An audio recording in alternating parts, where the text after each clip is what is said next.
Hello, good evening.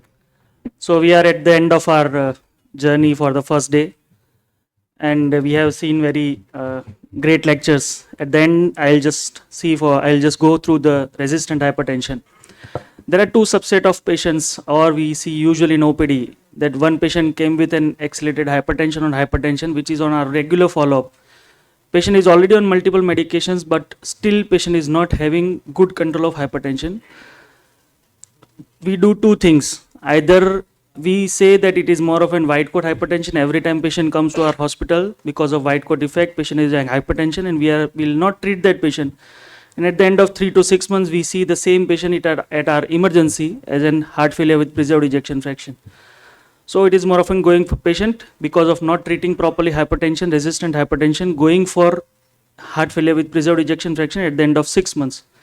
And other subset is the same patients, because of white coat effect is there, we are increasing the dose of hypertension at every time which is patient is coming to our follow-up, and every time we are increasing the dose of our antihypertensive medications. And after 2 or 3 days, patient come to our hospital at the emergency department with the syncope. So two things are there: either we are under treating the patient, or we are over treating the patients. In these two things, only one thing is missing, that we are not educating the patient, and we are not taking the good help of which is presently very nicely available, which is an ambulatory blood pressure monitoring device.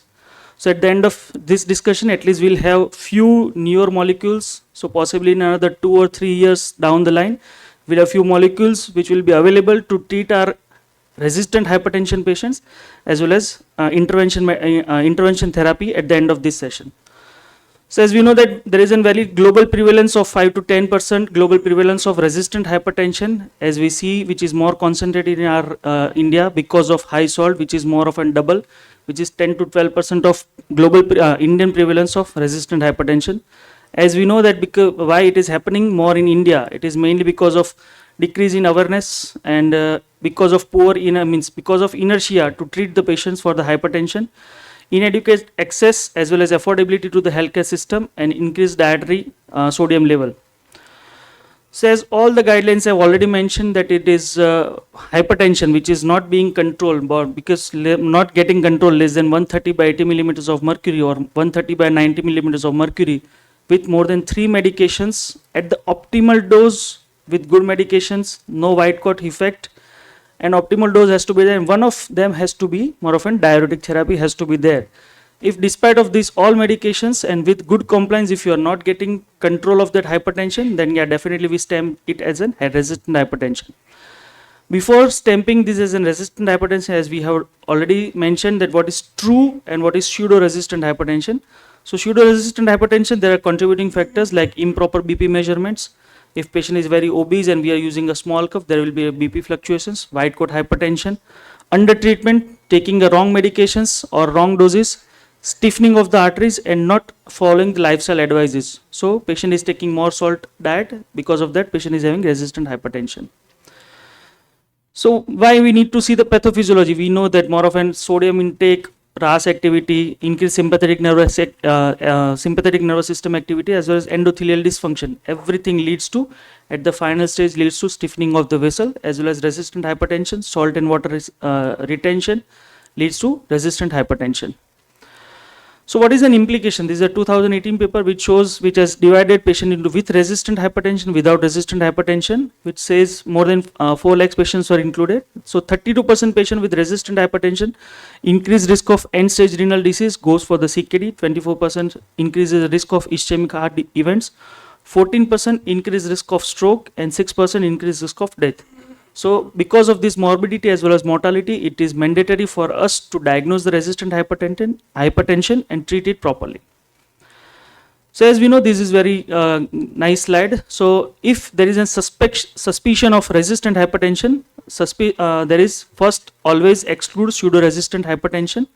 If there is no pseudo-resistant hypertension, then you go for another step, which is in discontinuation or minimize the interfering substance. If patient is already taking NSAIDs, or if female patient is taking any oral contraceptive pills or hormonal therapy, you have to exclude that before stamping it as a resistant hypertension.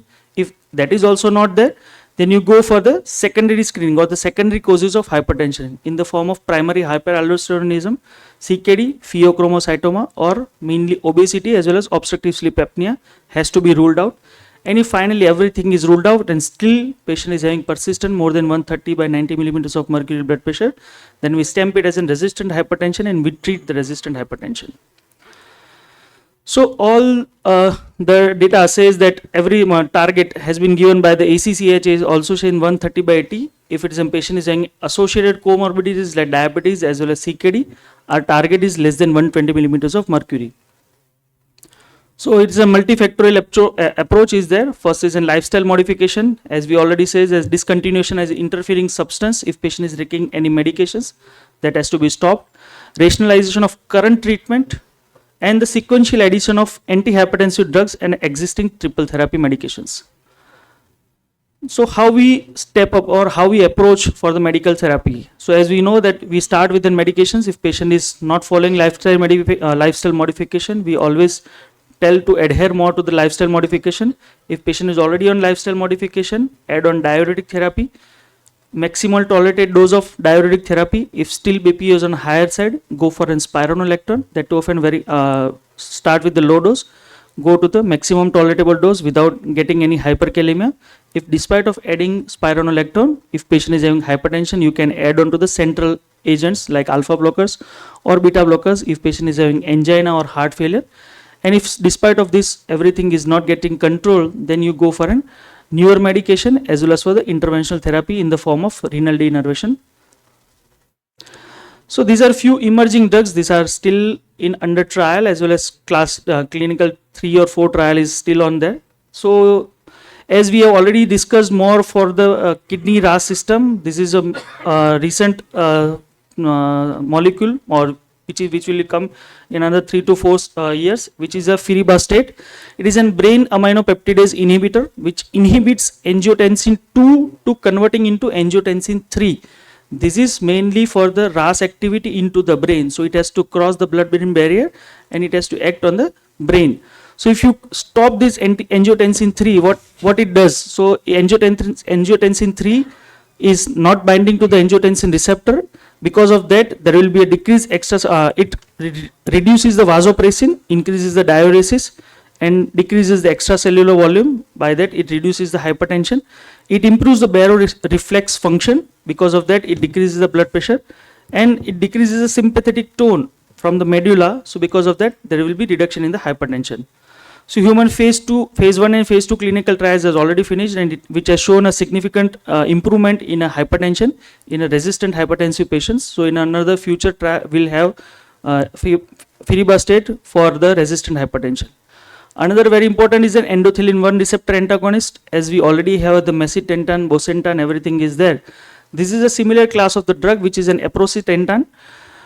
This is it's a dual pathway inhibitor, dual receptor inhibitor, ETA, endothelin receptor A as well as angiotensin receptor B blocker. By the end of this, because of producing more diuresis, it reduces the hypertension as well as endothelin because of reduces the vasospasm and fibrosis, it reduces the hypertension. So this is a precision trial. It has also shown a significant improvement in hypertension with the aprocitentan. Which is similar to that of a macitentan. In a near future, we'll have aprocitentan in a market for the hypertension. This is another is an aldosterone synthetase inhibitor, which is an baxdrostate, which is an end stage. Every pathway, if you see, consider at the end it goes to the aldosterone, and this is the main factor for the resistant hypertension. If you stop the synthesis of aldosterone, there will be a reduction in the hypertension. There will be more diuresis and salt and water retention will be reduced and hypertension will be reduced. This is the same Brighton trial is there, which has shown a significant improvement. Baxdrostate have dose-related reduction in a blood pressure.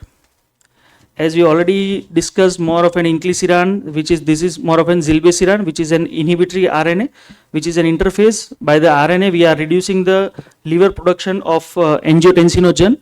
At the end of when there is no angiotensinogen, there will not be any angiotensin 2 or angiotensin receptors. So there will be a reduction in the hypertension. This is another trial which is an ARNI. Nowadays we are using an ARNI for the heart failure, but now because of Paramount trial which says that even if in resistant hypertension, we can use ARNI as an hypertensive medication with a preserved ejection fraction also. Not for the heart failure, but to treat the resistant hypertension, yes, we can use ARNI for the resistant hypertension. This is an orciduron, which is a non-steroidal mineralocorticoid receptor antagonist. This is a blockade CKD trial, which was used for in a CKD patients, which has significantly reduced the hypertension without producing an hyperkalemia. And as you know, there's nowadays it's an interventional therapy for resistant hypertension, which is a Medtronic Simplicity catheter is there, which is a spiral catheter for the renal denervation therapy. All the sympathetic activity and hypertension is mainly because of the renal artery sympathetic activity. So if you do the denervation of the renal artery by the Simplicity catheter, there will be a reduction in the hypertension.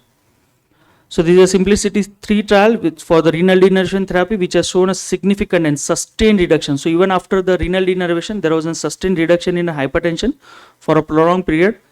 So renal denervation therapy also can be given for the resistant, very refractory and resistant hypertension patients.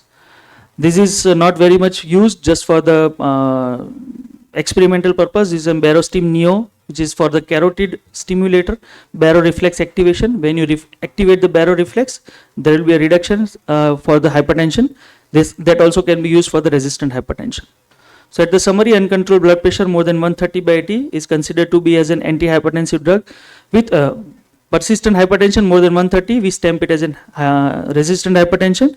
And novel agents like aldosterone synthase inhibitor, sodium glucose cotransporter also can be used, as well as renal denervation also can be used for the resistant hypertension.